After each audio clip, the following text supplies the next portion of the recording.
Hola con todos, una nueva entrevista aquí en Tercer Fútbol, un nuevo personaje, nuevo material de fútbol que vamos a compartir en nuestro portal web, en nuestra revista digital.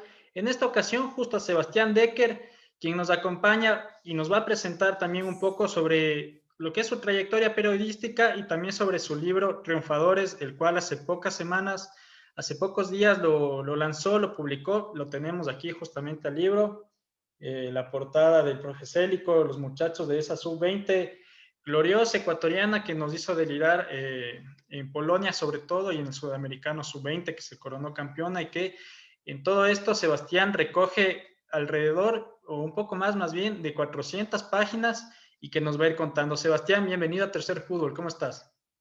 Hola Martín, ¿cómo estás? Muchísimas gracias por la invitación, encantado de poder estar aquí contigo y sobre todo de poder hablar de este proyecto que me genera mucha ilusión, que me genera realmente un montón de sentimientos, ver cómo va avanzando, cómo ya llegó a más de 60 ciudades alrededor del mundo, de cómo la gente lo ha acogido como un proyecto que además genera muchos sentimientos, que genera grandes recuerdos, lindos recuerdos, memorias positivas y que además inspira a mucha gente a creer en el fútbol ecuatoriano. Eso es lo principal, ¿no? Lo que creo que siempre quisimos todos los involucrados en el proyecto, inspirar y generar muchos sentimientos. Sebastián, preguntarte específicamente para empezar sobre este equipo que en realidad marcó historia, que dejó su huella y que al ser un plantel sub-20 nos da planteamientos a futuro, digamos, nos crea perspectivas. Para el surgimiento y lo que hizo este equipo, ¿cuáles crees que fueron las bases o qué crees que fue lo que movió para que Ecuador a nivel de esa categoría pueda alcanzar lo que alcanzó? Yo pienso que hay dos situaciones que cuando este equipo logró conjugarlas, que cuando este equipo logró ponerlas en práctica y de manera sostenida, cambió claramente la historia de un conjunto que iba a competir a un sudamericano y que pasó a ser equipo campeón del sudamericano y tercero en el mundo siendo protagonista, precisamente en un mundial. Primero tiene que ver el cambio de mentalidad, el cambio de chip. Ese es un mérito inmenso de Jorge Célico, que fue quien implantó la idea dentro del grupo de que era posible competir contra cualquier equipo, sin importar el nombre, sin importar la trayectoria de sus jugadores. Creo que ese cambio de mentalidad se notó porque este equipo nunca se amilanó, como dice el profesor Patricio Lara en el libro. Estos chicos siempre se pararon fuerte, estos chicos siempre tuvieron el carácter para, incluso en situaciones adversas como el último partido de la fase de grupos o enfrentar a la bestia negra, que es el equipo de Uruguay, que había sido el único que los había vencido a lo largo del sudamericano, la revancha contra Italia, jugar contra un rival como Estados Unidos que venía de sacar a una potencia y un favorito como Francia en octavos de final. En cada uno de esos momentos se demostró que había un cambio de mentalidad e incluso en la derrota, porque mira que Ecuador arranca sacando un punto de 6 Sí. en los primeros dos partidos. Incluso en la derrota, incluso en la situación adversa, se nota un equipo que futbolísticamente estaba hecho para grandes cosas, pero que además nunca se encerró ni renunció a su forma de jugar. Y eso tiene que ver también con el cambio de mentalidad, que es lo primero que yo destaco. Y después hay una cuestión que es netamente futbolística, que tiene que ver con el trabajo, que tiene que ver con el desarrollo del equipo, con las horas de vuelo que pudo conseguir Jorge Célico con este grupo de jugadores antes del sudamericano, entre el sudamericano y el mundial, y fundamentalmente en esas semanas previas a la Copa del Mundo, porque esto es algo que para mí cobra una relevancia inmensa dentro del libro. Se hizo un esfuerzo enorme para que la selección pudiera llegar bien, para que la selección llegara al primer partido completamente acoplada al clima, al cambio de horario, para que pudiera llegar completa y con muchos entrenamientos a cuestas solamente a ese primer partido. Y estando allá, nosotros pudimos presenciar que hubo selecciones que llegaron 48 horas antes. Y evidentemente eso es un déficit competitivo a la larga, un déficit que la selección ecuatoriana pudo sobrellevar. Entonces, por un lado, la mentalidad y el cambio de chip, pero por otro lado también el trabajo y cómo se aunaron cada una de las voluntades para que esta selección pudiera llegar de la mejor forma en cuanto a preparación a este mundial. Siguiendo con lo que es netamente el equipo en sí y lo que podríamos decir, si bien es reciente, lo que viene ya siendo un poco del pasado. Pero este propio equipo, vemos una situación actual en la selección de Gustavo Alfaro, en resultados positivos, algunos de los nombres que estuvieron ahí están ahora en la selección mayor. ¿Qué significa ese equipo en la actualidad del fútbol ecuatoriano? Una piedra fundacional. Este equipo es la piedra fundacional de lo que va a pasar en un lustro, en una década, es lo que va a pasar en los próximos años. Estoy convencido de que dentro de 10 años, cuando miremos en retrospectiva los logros del fútbol ecuatoriano, va a haber dos elementos fundamentales en los cuales va a ser imposible entender ese momento. Por un lado, la selección a nivel sub-20, dirigida por Jorge Célico, y no hablo solamente de esta que terminó tercera en el mundo y que terminó como campeón de Sudamérica, sino también de la que está trabajando ahora mismo, que ya llegó a una instancia avanzada en el Mundial Sub-17 en ese mismo año 2019, que tiene excelentes futbolistas. Y el otro elemento es Independiente del Valle. Yo insisto, de aquí a 10 años vamos a ver hacia atrás y vamos a encontrar una piedra fundacional a nivel competitivo que es esta selección. Y después vamos a ver un proyecto que nutre al otro proyecto, que es el de las selecciones nacionales, que es Independiente del Valle. Y me atrevería a decir que hoy mismo es muy difícil entender el fútbol formativo del Ecuador sin el rigor, sin el trabajo, sin el esfuerzo, sin la devoción de Jorge Célico y sin la seriedad, sin la estructura, sin la capacidad de reinventarse sobre la marcha que tiene Independiente del Valle. Eso solo se va a ver potenciado en los próximos años. Por eso digo, es una piedra fundacional, más allá de los nombres, porque hoy, por ejemplo, estamos viendo un microciclo de trabajo prolongado, incluso con un partido contra una selección como Bolivia, con 4 jugadores que estuvieron en ese mundial dentro de la lista de Alfaro. Está Gonzalo Plata, está Jackson Poroso, está Leo Campana y está Jordi Alcíbar. En su momento estuvo José Cifuentes en la selección, en su momento estuvo Diego Palacios en la selección, incluso antes del Mundial estuvo en su momento Gustavo Vallecilla cuando Bolillo Gómez era el técnico de la selección. Alexander Alvarado ha sido parte de este equipo y tengo plena confianza de que eso se va a ir multiplicando y se va a ir expandiendo. No te digo que los 21 jugadores que fueron a Polonia van a terminar siendo la selección mayor eventualmente. Estoy completamente consciente de que no es así y los procesos de divisiones formativas alrededor del mundo nos han enseñado que difícilmente es así. Ahora, sí que muchos de estos nombres van a aparecer en el futuro y los que no vayan a llegar a selección, probablemente la gran mayoría, sí van a tener un rol protagónico dentro de nuestro fútbol y dentro de varios clubes importantes de la Liga Pro.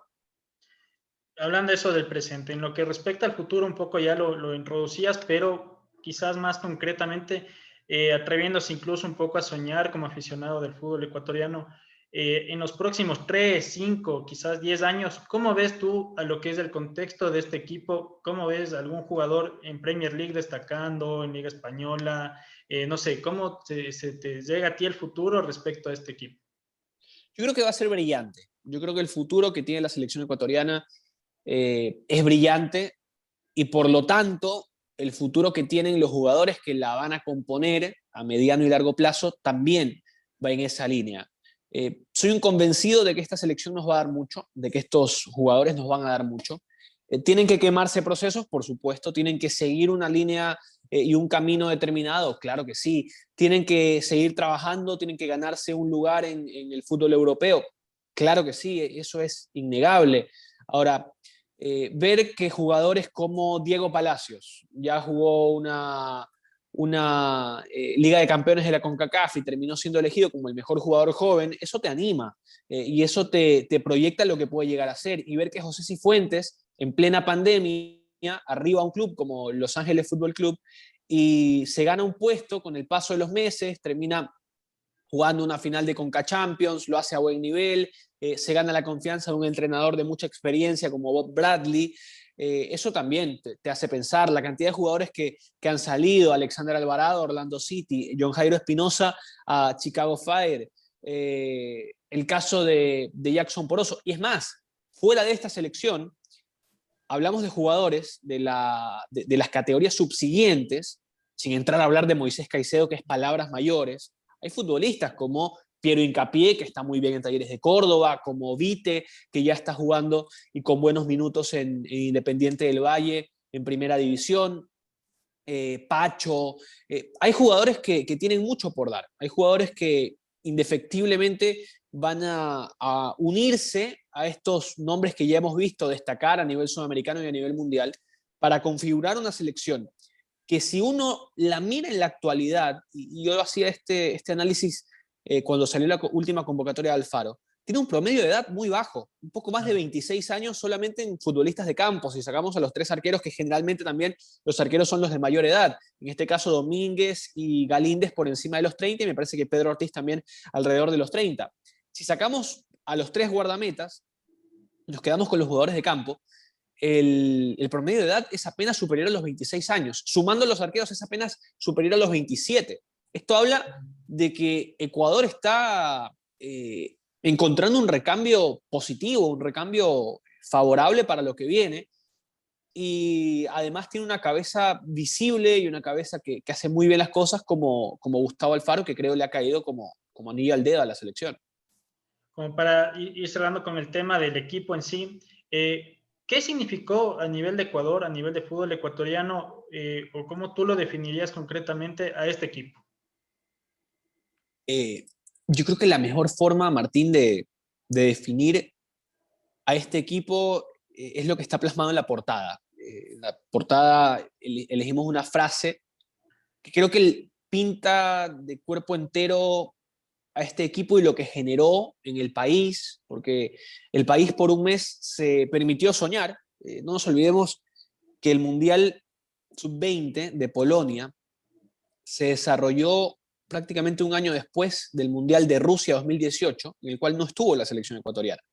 Y se disputó prácticamente a las puertas de una Copa América, a la cual Ecuador llegó sin expectativas y de la cual se fue sin pena ni gloria. Era un momento muy difícil para el fútbol ecuatoriano. Sin embargo, esta generación nos devolvió la ilusión. Esta es la generación que nos devolvió la ilusión, que nos hizo comprender que los fracasos del pasado eran justamente eso, fracasos del pasado, y no un mandato de lo que venía por delante.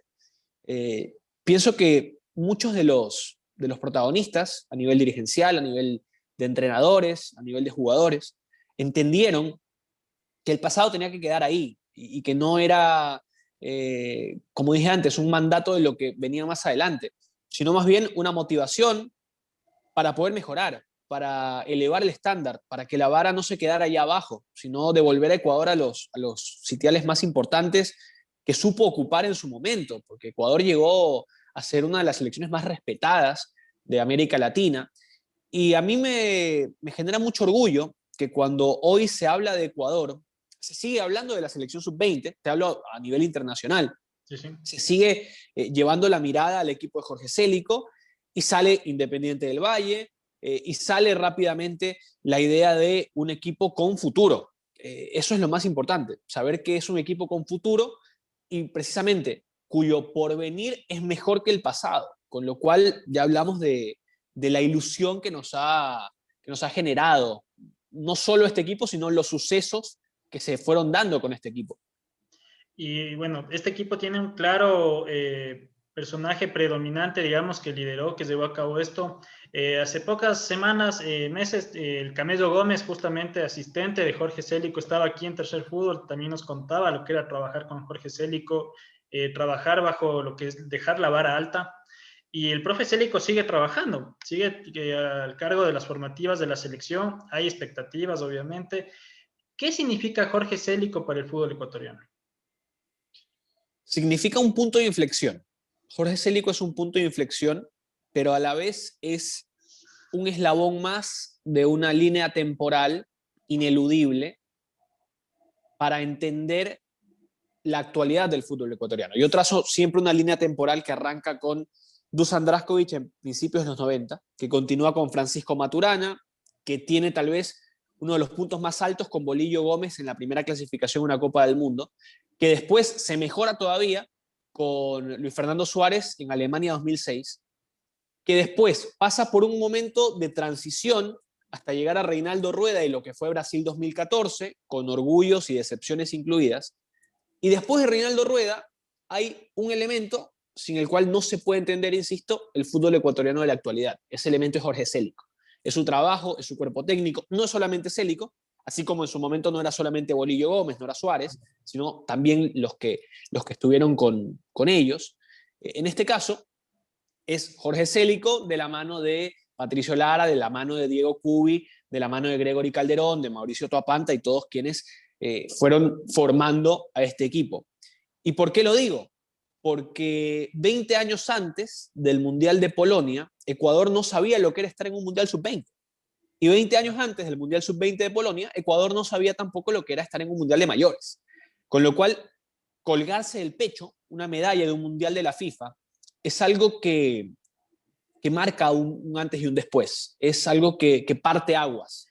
Y para Ecuador, yo creo que Jorge Célico y su trabajo es un punto de inflexión, pero también es la obligación, la responsabilidad de hacer las cosas bien para que todo eso haya valido la pena, para que no se corte el ciclo. Claro. ¿A qué me refiero? Para que esa línea temporal, que en su momento tuvo espacios de transición, tenga un espacio de transición, pero que sea no para construir un pozo o para cavar un pozo, sino para construir una catapulta, para que a partir de este muy buen trabajo, como siempre dice el profe Célico, se pueda nutrir a lo más importante, que es la selección mayor. Este grupo no es un fin en sí mismo. Este grupo no es simplemente haber sido campeón sudamericano, tener la medalla, haber llegado al tercer puesto en un mundial, tener la medalla colgada. Es construir a partir de esta base para lograr algo mucho más grande. Precisamente, tenemos claro el contexto, tu criterio sobre lo que fue este equipo y lo que va a deparar en algún futuro. ¿Por qué surge tu idea o de dónde nace la idea de publicar un libro, de redactar más de 400 páginas contando esta historia que sabemos tuviste la oportunidad de darle cobertura de primera mano? ¿Cómo surge la idea del libro? De ellos, de la motivación que me produjo ver cómo, lo que te contaba antes, cada vez que uno hablaba de la selección ecuatoriana, la principal referencia, mira que en esa época acababa de llegar Jordi Cruyff, acababa de llegar Antonio Cordón. Antonio Cordón es un hombre muy respetado, y aún así, de todo lo que te puede generar el apellido Cruyff, de todo lo que te puede generar la categoría como director deportivo Antonio Cordón, se hablaba de Jorge Célico y se hablaba de estos jugadores, se hablaba de Campana, goleador del Sudamericano, se hablaba de Gonzalo Plata, balón de bronce del Mundial, del gol de José Cifuentes, que fue por primera vez en la historia del fútbol ecuatoriano el mejor gol de una Copa del Mundo, se hablaba del interés del Barça en su momento por Chiqui Palacios, de cuándo sale Alexander Alvarado al exterior, de cuándo Jackson Poroso logra liberarse del Santos para ir a Europa. Se hablaba de todo eso. No lo digo yo, lo decían mis colegas, lo decía gente de afuera. Y eso a mí me produjo, obviamente, motivación, emoción y una sensación preponderante que tuvo mucho que ver con no dejar morir el recuerdo. Porque ser tercero en una Copa del Mundo, yo creo que como ecuatorianos muchos, y tal vez hasta me incluyo, muchos no nos damos cuenta de lo que significa. No es cualquier cosa, y habrá quien diga, bueno, pero es sub-20. No es tan sencillo, no es tan sencillo. Italia, que es una superpotencia, en tantos años de participaciones a nivel de esta categoría, llegó a un tercer puesto, lo mismo que Ecuador. Y Ecuador le arrebató en esa Copa del Mundo la posibilidad de tener otra medalla de bronce. Italia, hablamos de una selección que a nivel de mayores es súper, hiper, mega, recontra potencia. En Inglaterra se celebró el Mundial Sub-20 y el campeonato conseguido contra Venezuela 2 años antes del Mundial de Polonia, porque siempre es un punto de partida. Yo creo que es eso principalmente, la motivación que surge de no dejar morir este recuerdo, pero además de poner en perspectiva ya con el paso del tiempo, ya haciendo uno mismo el ejercicio de, ¿será que le estoy dando una dimensión que no tiene? Y también de darse cuenta de que no, de que efectivamente fue así de grande, y vale la pena. Entonces, yo creo que vino por ese lado, más allá del sentido de pertenencia, que Claro. evidentemente yo creo que nos produjo a muchos esta selección. ¿Cómo fue el proceso de ir desarrollando este libro? ¿Cómo fue ir escribiendo cada una de las páginas de tu texto? Fue una experiencia nueva, fue una experiencia sumamente enriquecedora, te diría la mejor experiencia profesional que he tenido en toda mi carrera, porque fue un reto, principalmente fue un reto. Y te voy a contar algo, cuando yo comienzo a escribir Triunfadores, allá por diciembre de 2019, yo había regresado de vacaciones, eh, estaban por supuesto en pleno curso las ligas europeas, con lo cual tenía mucho trabajo, tenía partidos, fines de semana, entre Claro. semana y demás.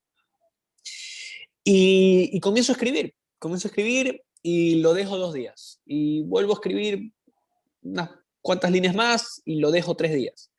Comienzo a escribir 3 líneas más y lo dejo una semana. Digo, no, así no vamos a ningún lado. Y dentro de las, a ver, dentro de las vicisitudes que nos produjo a todos como sociedad la pandemia, yo creo que me tocó encontrar algo bueno dentro de todo lo malo que estaba ocurriendo. Sobre todo en esos primeros meses de tanto miedo, de caos, de pánico a nivel mundial, de susto, porque además nosotros como familia estamos lejos del resto de nuestra familia, Claro. y con lo que pasó en Guayaquil, donde viven mi familia, la familia de mi esposa, pues obviamente había mucha presión, eran días larguísimos, eran días muy complicados. Eh, Fue un desahogo, por un lado, y fue también la posibilidad de tener tiempo para dos cosas. Primero, para escribir, para pasar días enteros, 6, 8, 10 horas frente a la computadora escribiendo, para volver a ver los partidos.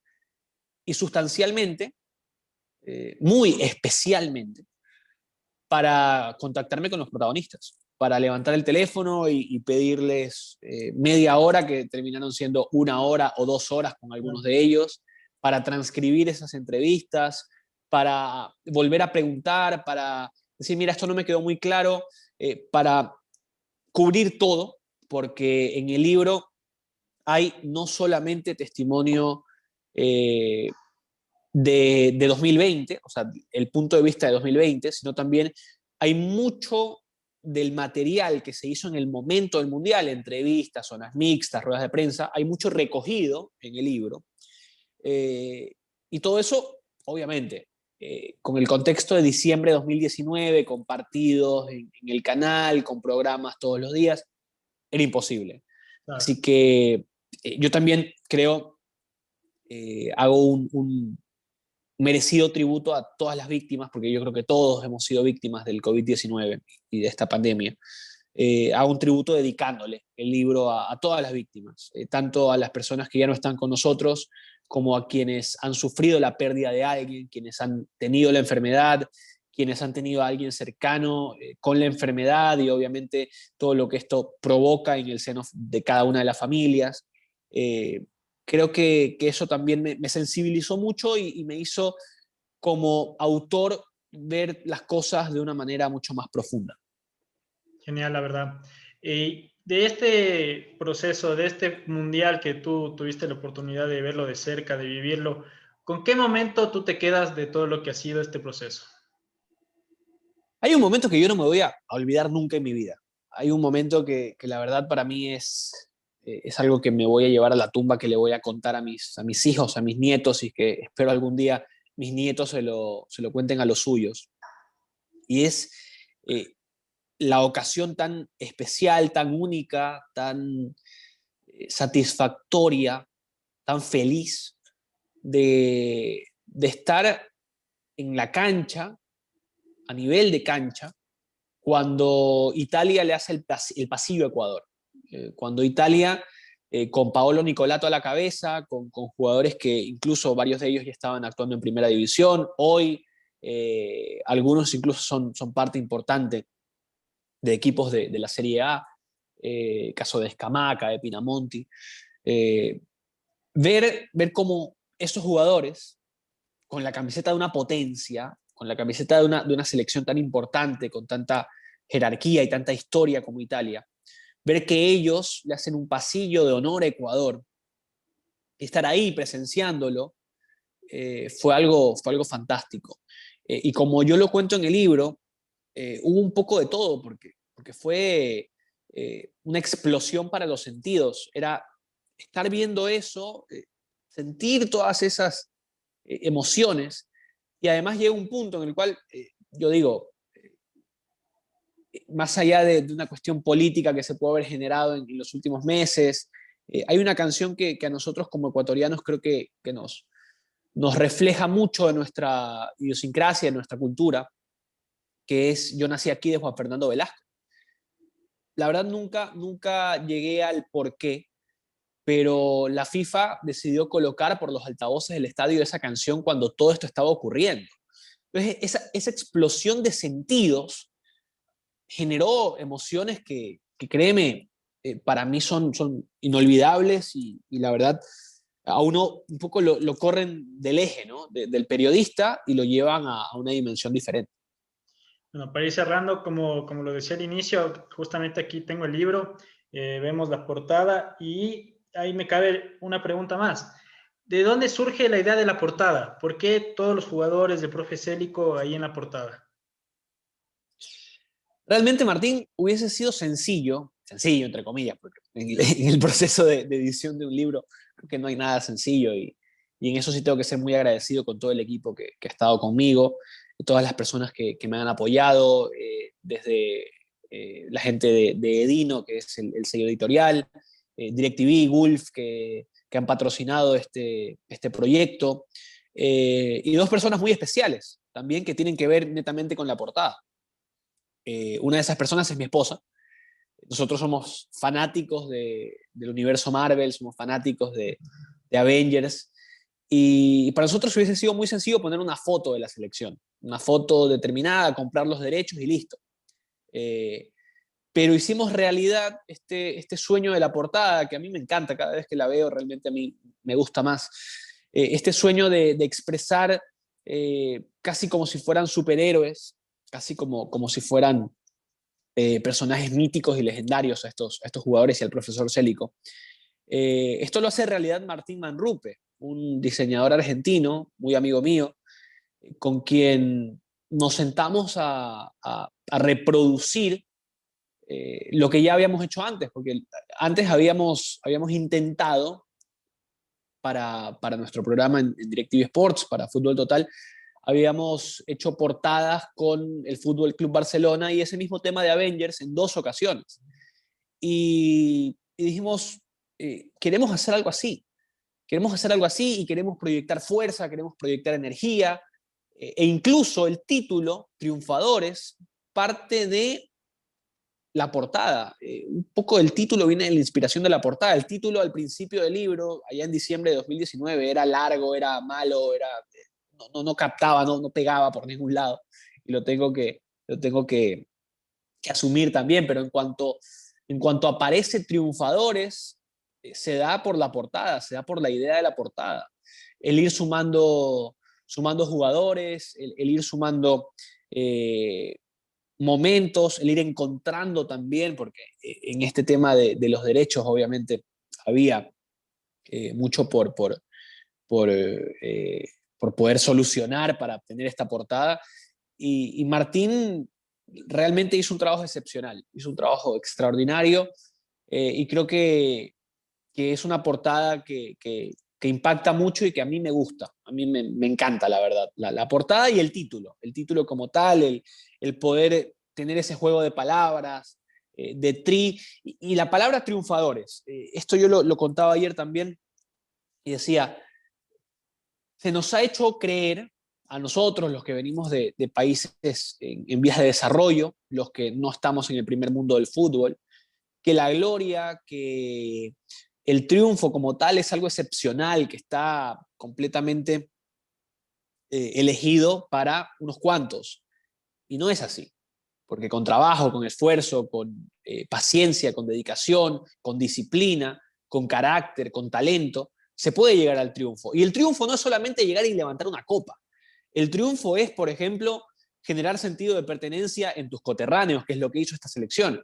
Es generar ilusión en tu gente, que lo hizo esta selección. Es producir admiración en gente que no tiene nada que ver, ningún tipo de arraigo, ningún tipo de vinculación con tus colores, con tu bandera, con tu país, que está a miles de kilómetros. Y eso lo hizo esta selección. Por eso son triunfadores más allá de lo que han conseguido, son triunfadores más allá de la medalla de oro del sudamericano y de la medalla de bronce del mundial. Son triunfadores porque a nosotros, como ecuatorianos, futboleros fundamentalmente, nos dieron algo que la verdad no teníamos. Y para concluir, has entrado en el mundo de lo que es escribir libros de fútbol, algo que a mí en lo personal me parece fascinante, espero en algún momento poder hacerlo. ¿Tienes algún proyecto en mente a futuro, algún otro tema que tratar para plasmarlo en un texto, tal vez? La verdad, ahora mismo estoy como padre primerizo, muy chocho, ¿no? Con triunfadores, estoy disfrutando cada momento, disfrutando el proceso que va llevando el libro. Gracias a Dios, como te contaba al inicio, ya está en más de 60 ciudades, tanto en Ecuador como fuera de él. Estoy disfrutando que me lleguen pedidos de Varsovia, de Miami, de Tampa, de Santiago, de Bogotá, de Panamá, de Madrid, que me lleguen pedidos de todos lados. Lo estoy disfrutando mucho y ya llegará, y ya llegará. Yo creo que un próximo libro surgirá a partir de algo que a mí me encanta, algo que a mí me llena de orgullo y de honor, que es contar éxitos ecuatorianos.